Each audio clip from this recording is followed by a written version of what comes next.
Dr. John, two questions. When the vaccine first came out, there was a concerted effort for the least of these low-income minority people. Is there a concerted effort once again for this booster shot for minorities, low income? And also, you speak of the positives of the booster shot. There's a study out talking about women in their menstrual cycles, how vaccines, the COVID vaccines, have impacted them. Can you speak to that as well? Yeah. So on that study, it affected for the first cycle, affected the menstrual cycle by 1 day, and then women's menstrual cycles returned back to normal.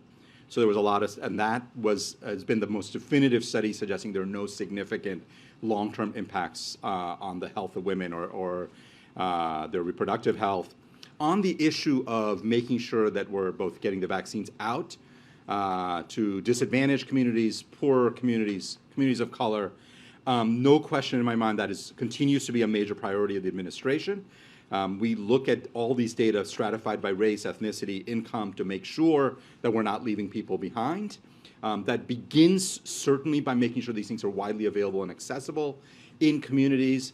But it also, that's not enough. We're working with community partners, community-based organizations to make sure that we're getting the message out in those communities as well. As you're casting a broad net for the booster shots, is there a community or communities, are there communities that you're really concerned about this winter going into the winter season with potential COVID upticks?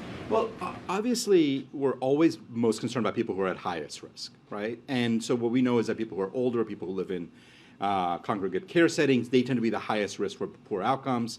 So again, when you have more limited resources, we're putting a lot of attention on making sure that those resources are going to people who are at highest risk, and that's going to continue to be a priority.